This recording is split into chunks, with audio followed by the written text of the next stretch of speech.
Puji Tuhan. Shalom Bapak Ibu Saudara dikasih dalam Tuhan. Yang diberkati Tuhan, kita lambaikan tangan kita. Puji Tuhan. Tuhan kita dahsyat. Tuhan kita luar biasa. Kita boleh ada di tempat ini. Ini hanyalah karena kasih anugerah Tuhan. Kasih Tuhan itu luar biasa. Ya, dahsyat. Terbukti kasih Tuhan itu, kita sehat, kita boleh ada di tempat ini. Itu buktinya bahwa kasih Tuhan itu selalu mengalir dalam kehidupan kita. Terima kasih, terpujilah Tuhan kita.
kami saat ini. Engkau berkata 2 dan 3 berkumpul dalam namaku, aku ada di tengah-tengah mereka. Saat ini imani, percaya ada Bapa kita bersama kita saat ini. Lawatannya ada di sini. Yang sakit sudah disembuhkan, yang susah sudah dihibur, yang jatuh diangkat, yang tidak ada pengharapan diberikan pengharapan. Haleluya. Kristus yang menjadi jawaban dalam hidup kami Bapa. Sekali Yesus tetap Yesus. Tidak ada yang bisa merampas damai sejahtera kami. Tidak ada yang bisa merampas sukacita kami. Tidak ada yang bisa merampas tubuh jiwa roh kami, keluarga besar kami semua dari tangan kasih Tuhan. Karena ada roh Yesus, ada roh kudus dalam hidup kami, besar daripada roh yang ada di dunia ini. Terima kasih, kami berharga di mata-Mu Bapa. Kami adalah biji mata-Mu Tuhan. Terima kasih Tuhan. Engkau jamin Tuhan. Engkau jamin masa depan kami Tuhan. Karena kami punya Allah yang dahsyat, Allah yang hidup, Allah yang besar, pencipta langit dan bumi dan segala isinya Tuhan. Engkau akan memberkati kami Tuhan, dari sekarang sampai selama-lamanya Tuhan datang. Haleluya. Yang percaya sama-sama katakan, dan siap memuji Tuhan sama-sama katakan amin. Haleluya. Mari kita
Shalom.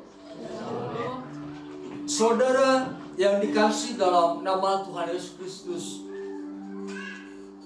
2 minggu yang lalu kita mendengarkan firman Tuhan tentang Petrus yang berjalan di atas air.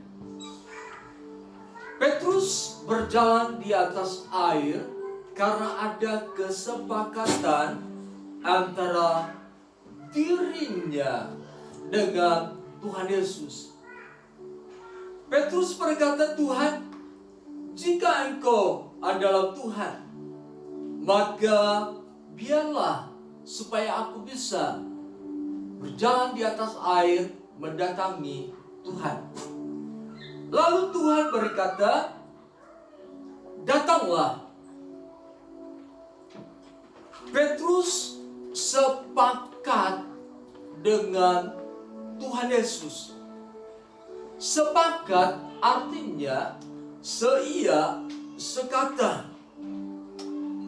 Sepakat artinya satu hati antara Petrus dengan Tuhan. Di sini berbicara tentang kesatuan hati antara Tuhan Yesus dan Petrus. Di sini juga berbicara tentang bagaimana Petrus seia sekata dengan Tuhan Yesus. Jadi apabila seseorang sepakat dengan firman yang Yesus ucapkan, maka firman itu akan terjadi. Dengan kata lain, mengapa firman Tuhan tidak terjadi dalam kehidupan orang percaya? Karena mereka belum memiliki kesepakatan dengan Tuhan.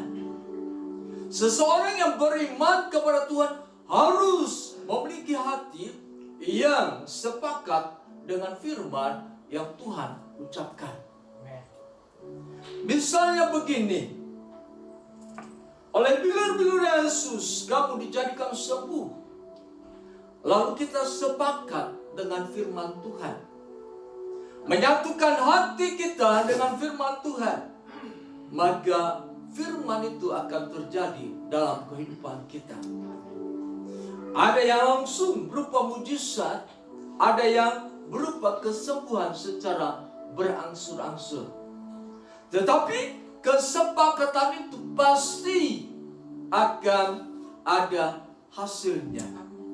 Kesatuan hati antara seseorang dengan Tuhan pasti akan ada hasilnya. Ketika Petrus berjalan di atas air, namun kita perhatikan apa yang terjadi selanjutnya. Matius pasal 14 ayat yang ke-30. Saya undang sidang jemaat bangkit berdiri. Kita baca bersama-sama Matius pasal 14 ayat 30. 1, 2, 3. Tetapi ketika dirasanya tiupan angin, takutlah ia dan mulai tenggelam, lalu berteriak, Tuhan tolonglah. Puji Tuhan. Ulangi lagi ayat yang ke-30. 1, 2, 3. Tetapi ketika dirasanya tiupan angin, takutlah ia dan mulai tenggelam, lalu berteriak, Tuhan tolonglah aku. Puji Tuhan. Silakan dulu.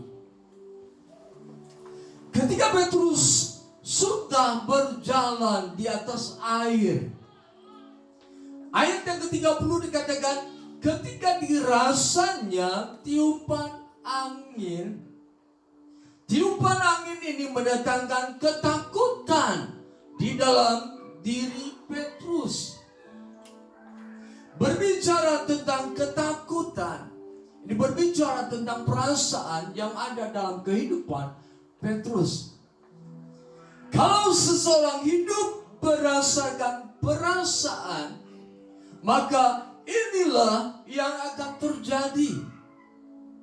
Ketakutan akan hadir di dalam kehidupan orang tersebut. Berbicara mengenai perasaan ini berbicara tentang hati seseorang. Jadi ketika Petrus mulai ketakutan, maka inilah hati yang ada di dalam diri Petrus adalah hati yang dipenuhi dengan ketakutan. Kehidupan Petrus pada saat itu yang diliputi dengan ketakutan. Ini menggambarkan kehidupan yang tidak beriman, kehidupan yang kurang beriman. Sebab sesuai dengan firman Tuhan, orang yang beriman lepas daripada ketakutan.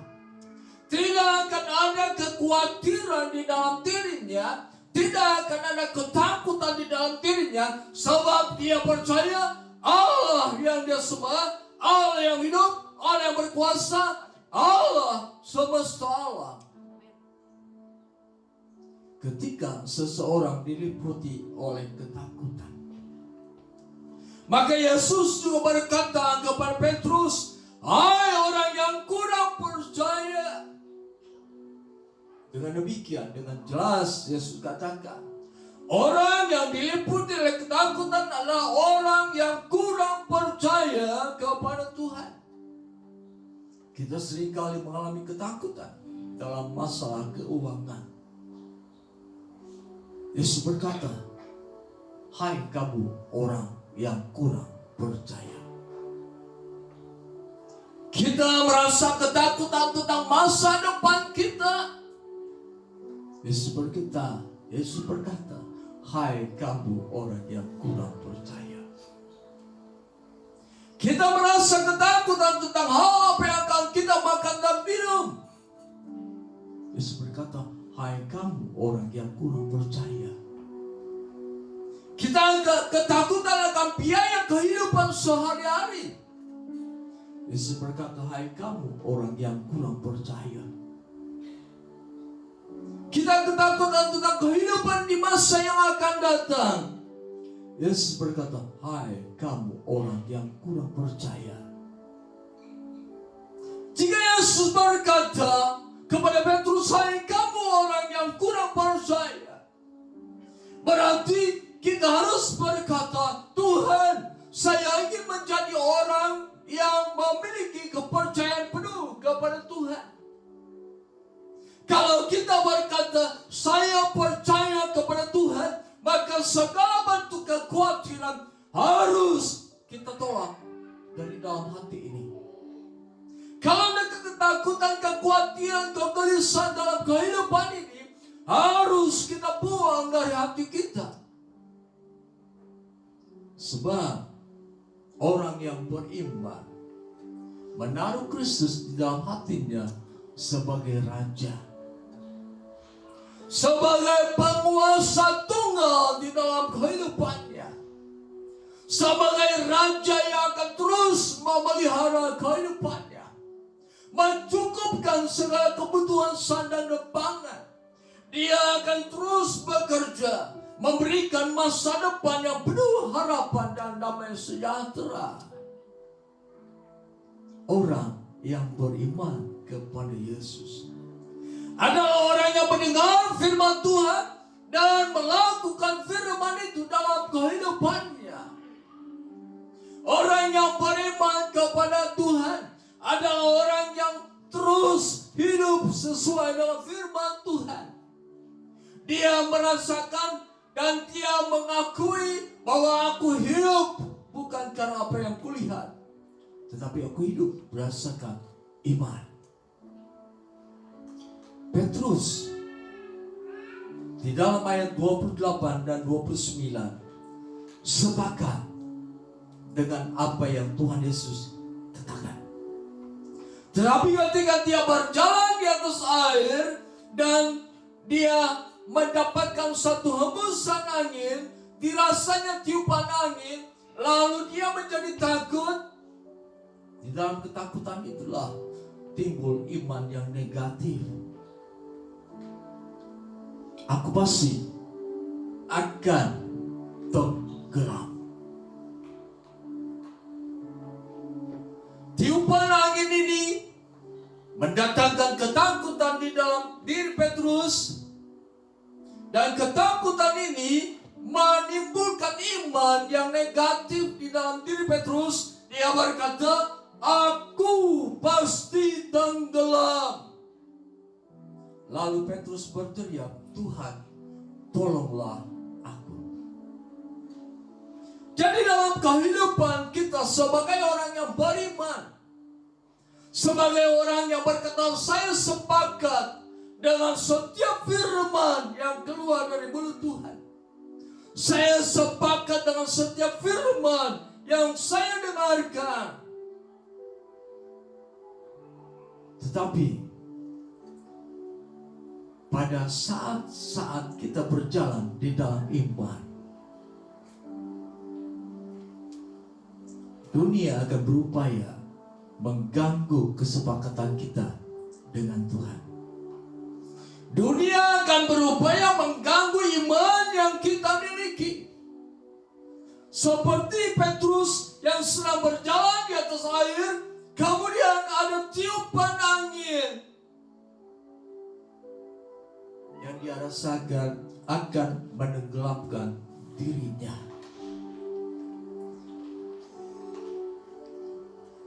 Saudara yang dikasih dalam nama Tuhan Yesus Kristus, kalau kita sudah hidup sesuai dengan firman Tuhan, berpegang teguh pada firman Tuhan, saya sekata dengan Tuhan dan firman-Nya, hati-hati dengan keadaan sekitar kita.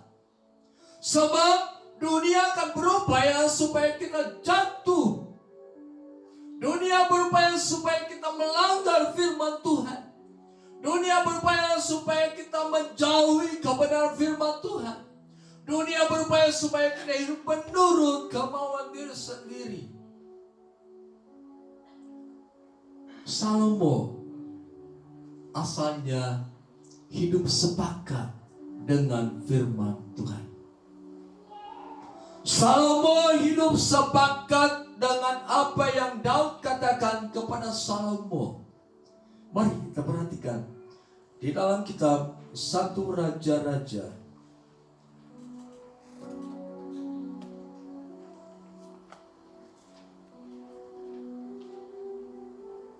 1 Raja-Raja pasal 2 ayat 1 sampai dengan yang keempat.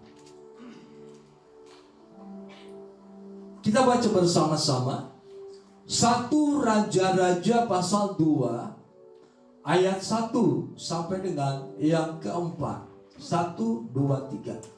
Ketika saat kematian Daud mendekat, ia berpesan kepada Salomo anaknya, aku ini akan menempuh jalan segala yang fana, maka kuatkanlah hatimu dan berlakulah seperti laki-laki.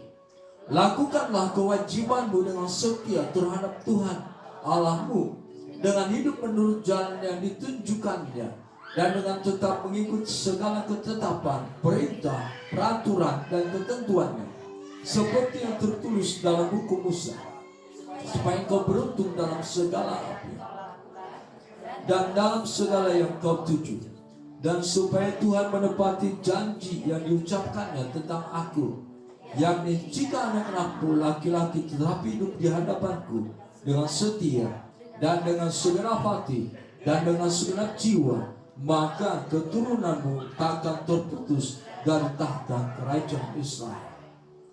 Pada saat Daud memberi nasihat kepada Salomo bahwa dia harus hidup benar di hadapan Tuhan, dia harus hidup sesuai dengan ketentuan dan peraturan-peraturan Tuhan, Salomo sepakat dengan apa yang Daud katakan. Salomo sepakat dengan firman yang disampaikan oleh Tuhan kepada Daud. Tetapi dalam perjalanan kehidupan Salomo berikutnya, setelah dia mendapatkan satu kesuksesan, setelah dia mendapatkan satu kemasyhuran, setelah dia mendapatkan bagaimana Allah berbicara kepadanya dalam mimpi sebanyak 2 kali, yang sebelumnya tidak pernah terjadi kepada manusia di zaman itu, Salomo mulai meninggalkan kesepakatannya dengan ayahnya Daud dan juga dengan Tuhan. Kita perhatikan dalam 1 Raja-Raja pasal 11. 1 Raja-Raja pasal 11 ayat 1 sampai dengan 8. 1 Saya akan bacakan untuk jemaat. Adapun Raja Salomo mencintai banyak perempuan asing. Di samping anak Firaun yang mencintai perempuan-perempuan Moab, Ammon, Edom, Sidon, dan Het. Padahal tentang bangsa-bangsa itu Tuhan telah berfirman kepada orang Israel, janganlah kamu bergaul dengan mereka, dan mereka pun jangan bergaul dengan kamu. Sebab sesungguhnya mereka akan menjodohkan hatimu kepada Allah mereka. Hati Salomo telah terpaut kepada mereka dengan cinta. Ia mempunyai 700 istri dari kaum bangsawan dan 300 gundik. Istri-istrinya itu menarik hatinya daripada Tuhan. Sebab pada waktu Salomo sudah tua, istri-istrinya itu mencondongkan hatinya kepada Allah lain, sehingga ia tidak dengan sepenuh hati berpaut kepada Tuhan Allahnya, seperti Daud ayahnya. Ayat yang ke-11. Lalu berfirmanlah Tuhan kepada Salomo, oleh karena begitu kelakuanmu, yang engkau tidak berpegang pada perjanjian dan segala ketetapanku yang telah kuperintahkan kepadamu, maka sesungguhnya aku akan mengoyakkan kerajaan itu daripadamu dan akan memberikannya kepada hambamu. Salomo sudah sepakat dengan perkataan Daud. Salomo sudah sepakat dengan perkataan Tuhan. Tetapi karena bisikan-bisikan, suara-suara dari istri-istrinya yang menyembah berhala, akhirnya hati Salomo lebih cenderung kepada suara istri-istrinya. Dan dia meninggalkan kesepakatan. Dia meninggalkan firman Tuhan. Hatinya dipenuhi dengan penyembahan berhala. Hatinya dipenuhi dengan kehidupan yang jahat di hadapan Tuhan. Dan Tuhan berkata, aku akan mengoyakkan kerajaan itu daripadamu. Jadi ketika seseorang sudah sepakat dengan Tuhan, saya sekata dengan Tuhan, satu hati dengan Tuhan, tetapi dalam perjalanan selanjutnya dia menjadi tidak sepakat, dia tidak menjadi sehati dengan Tuhan, harus ada konsekuensi yang akan dia pikul. Firman Tuhan berkata, apa yang kamu tabur akan kamu tuai. Petrus menabur ketidaksepakatan, maka dia tenggelam pada saat itu. Petrus tidak sehati dengan Yesus, maka dia tenggelam pada saat itu. Hati-hati dengan suara-suara yang kita dengar pada saat-saat ini. Hati-hati dengan hati yang kita miliki. Sebab Yeremia katakan, hati itu licin. Suatu ketika dia bisa sepakat dengan Tuhan, tapi suatu ketika hati bisa menolak kesepakatan dengan Tuhan. Sebab itu, jadikan Allah sebagai Raja dalam kehidupan kita, supaya kita terus sepakat dengan Tuhan dan firman-Nya.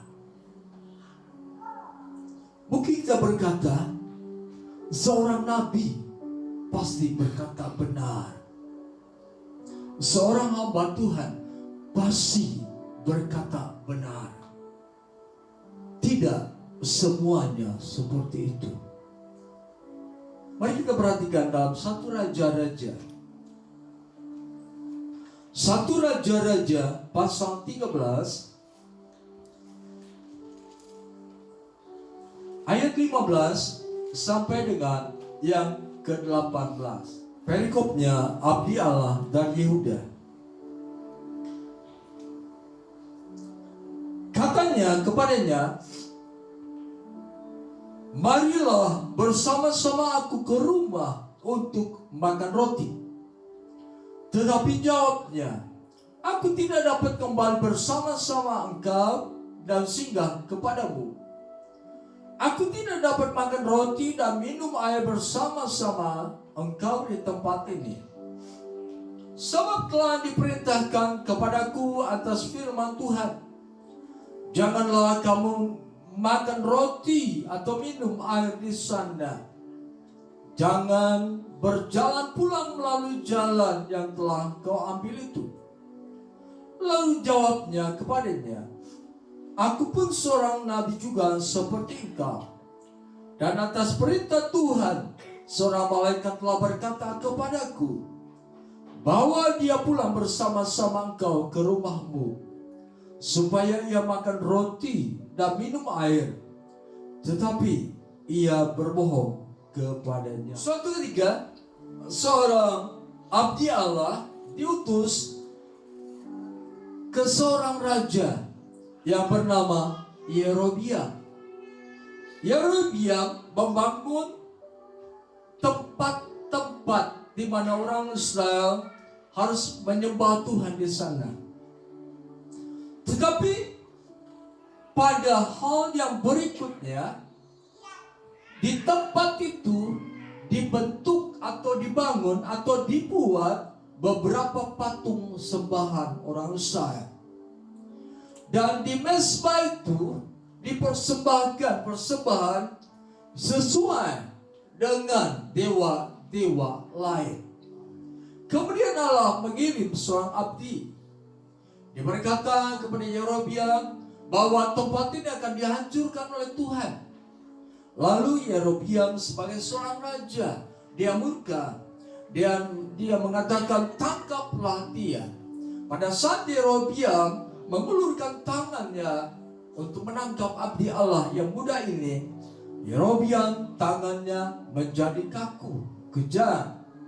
Lalu atas doa abdi Allah ini menjadi sembuh. Abdi Allah ini diperintahkan oleh Tuhan, jangan engkau makan roti. Jangan engkau kembali ke jalan yang sama. Abdi Allah ini sepakat dengan firman Tuhan. Tetapi ketika dia sudah menyelesaikan tugasnya, dia bertemu dengan seorang nabi yang lebih tua.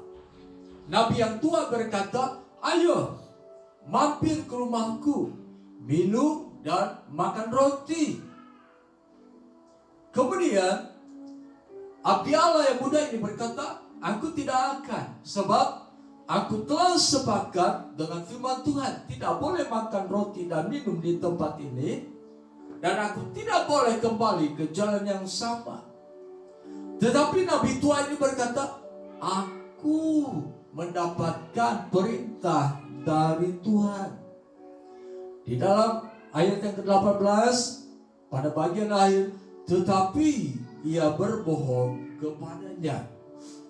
Saudara yang kasih dalam nama Yesus Kristus, jadi perhatikan, di zaman yang akhir ini akan ada suara-suara yang tidak benar yang akan datang kepada kita. Akan ada suara-suara yang berkata, suara ini berasal dari Allah, maka engkau harus mengikutinya. Supaya kita tidak terjebak oleh suara-suara yang demikian, ketika suara datang, kita harus menyaring suara itu. Kita harus meminta kepada Tuhan, Tuhan, benarkah suara ini? Tuhan, benarkah suara ini daripadamu? Jangan sampai suara-suara yang bukan dari Tuhan masuk dalam kehidupan kita, menguasai kehidupan kita. Akhirnya kita meninggalkan kesepakatan kita dengan Tuhan. Jadi perhatikan, siapapun yang mengaku sebagai seorang nabi Allah, sebagai seorang hamba Tuhan, ketika berkata-kata kepada kita di akhir zaman ini, harus kita lebih hati-hati bertanya kepada Tuhan, benarkah firman Tuhan ini? Supaya kita jangan tersesat, supaya kita tidak terbawa dengan perkataan-perkataan bohong seperti nabi tua yang berbohong kepada nabi yang muda ini. Saudara yang dikasihi dalam nama Tuhan Yesus Kristus, Petrus sepakat dengan Tuhan, tetapi karena tiupan angin dia menjadi takut. Dia tidak sepakat dengan Tuhan. Apa buktinya dia tidak sepakat dengan Tuhan? Buktinya dia tenggelam. Sekarang kita perhatikan, ada 5 hal yang harus kita kerjakan ketika kita sepakat dengan Tuhan dan firman-Nya. Artinya begini, ketika Tuhan berfirman, kita berkata amin. Itu artinya kita sepakat. Ketika kita mendengarkan firman Tuhan, kita berkata, ya benar firman-Mu. Itu artinya kita sepakat. Ada 5 hal di dalam hal yang menjadikan kita bisa bersepakat dengan Tuhan dalam keadaan kuat dan benar. Yang pertama, kita harus menjadikan Tuhan sebagai Raja yang bertahta di dalam hati kita. Ketika kita berkata amin terhadap firman Tuhan, jadikan firman itu menjadi Raja dalam kehidupan kita. Artinya kita diatur oleh firman Tuhan dalam kehidupan ini. Bukan kita mengatur firman Tuhan, tetapi kita memberikan diri ini diatur oleh setiap firman yang kita dengarkan. Yang kedua, harus ada ketaatan dalam diri kita. Kalau kita sudah mendengar firman Tuhan dan kita berkata amin, lalu kita harus taat terhadap firman Tuhan itu. Artinya mendengar dan melakukan firman Tuhan itu. Yang ketiga, ketika kita berkata amin terhadap firman Tuhan, berarti kita mempercayai firman dan mengandalkan firman Tuhan itu. Jadi hidup bukan berdasarkan apa yang kita lihat, tetapi hidup berdasarkan iman yang kita miliki. Yang keempat, ketika kita sepakat dengan firman Tuhan, dengan apa yang Tuhan katakan, kita harus memiliki satu keyakinan yang penuh bahwa firman Tuhan itu iya dan benar.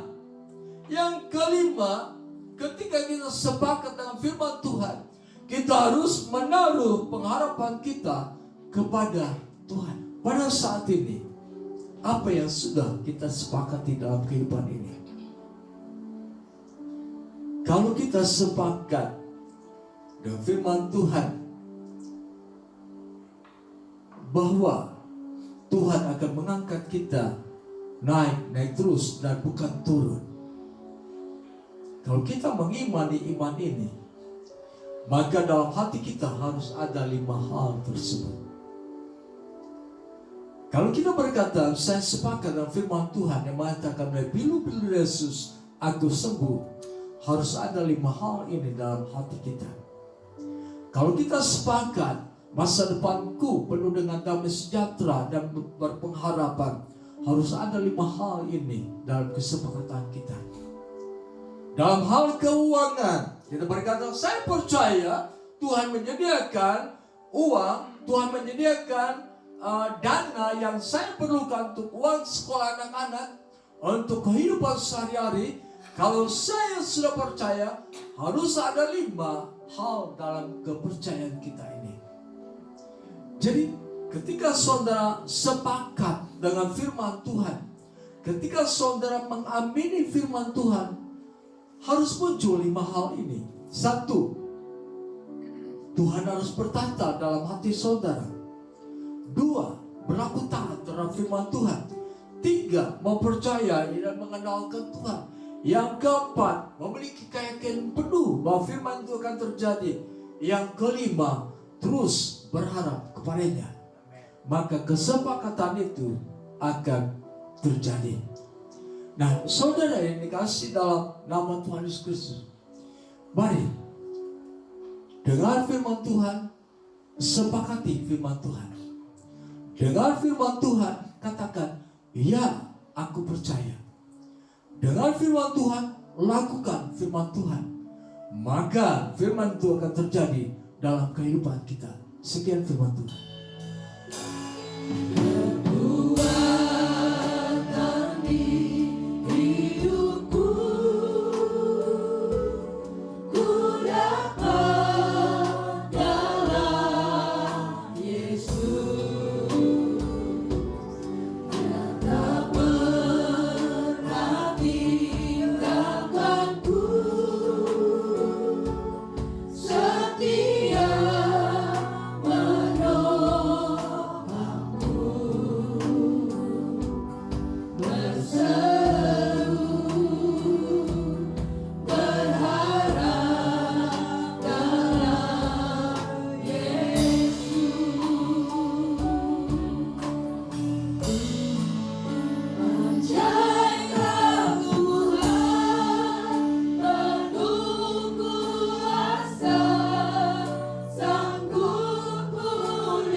Mari saudara yang kasih dalam nama Yesus Kristus,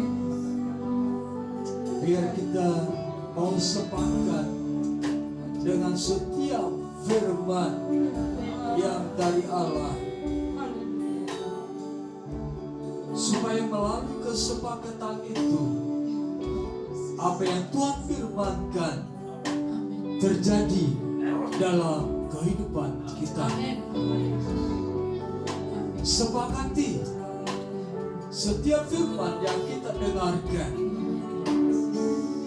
firman itu pasti terjadi. Jangan ragu-ragu, jangan bimbang untuk sepakat dengan setiap firman yang kita dengarkan. Alami realita Tuhan, alami mujizat Tuhan, alami karya Tuhan dalam kehidupan sehari-hari lewat kesepakatan kita dengan setiap firman yang kita dengarkan. Haleluya. Kami mengucap syukur dan terima kasih firman Tuhan. Biarlah Roh Kudus yang adalah penolong menolong kami memberikan kepada kami pengertian yang dari surga terhadap setiap firman yang sudah kami dengarkan. Dan Roh Kudus akan menolong kami agar firman yang kami dengarkan menjadi firman yang tertanam dan bertumbuh dalam kehidupan kami dan menghasilkan buah. Kami percaya setiap firman yang kami dengarkan pasti terjadi dalam kehidupan kami. Jika di hari-hari yang lalu kami khawatir, kami bimbang, kami ragu-ragu terhadap kebenaran firman Tuhan, pada siang hari ini di dalam nama Tuhan Yesus kami tolak kebimbangan dalam hati kami. Kami tolak keraguan-raguan terhadap firman Tuhan. Dalam nama Yesus, keluar dari hati kami. Kami penuhi hati kami dengan iman, dengan kepercayaan, dengan keyakinan bahwa firman Tuhan pasti terjadi dalam kehidupan kami. Jadikan kami menjadi orang-orang yang terus bersepakat dengan firman Tuhan. Terima kasih Tuhan, kami berdoa bagi jemaat-Mu di tempat ini. Setiap rumah tangga, setiap keluarga, kami mohon penyertaan Tuhan. Dimanapun kami berada, dimanapun kami melakukan aktivitas, kami percaya Tuhan beserta dengan kami. Tuhan memberkati segala sesuatu yang kami kerjakan dan menjadikannya berhasil. Terima kasih Tuhan. Biar Engkau terus mempersatukan kami, setiap orang yang ada di tempat ini, untuk terus menjadi pendoa-pendoa, menjadi penyembah-penyembah Allah, menjadi orang yang bersekutu, bersatu di dalam memuji, menyembah dan meninggikan nama Tuhan. Terima kasih Tuhan. Sebentar kami akan kembali ke rumah kami masing-masing. Kami mohon Tuhan beserta dengan kami. Saudara yang kasih dalam nama Tuhan Yesus Kristus, terima damai sejahtera anugerah berkat Allah, cinta kasih Yesus Kristus, kekuatan penghiburan pertolongan dari Allah Roh Kudus diterima mulai saat ini sampai kedatangan Yesus Kristus yang kedua kali ke dalam dunia ini. Dalam nama Tuhan Yesus kami berdoa. Haleluya. Amin.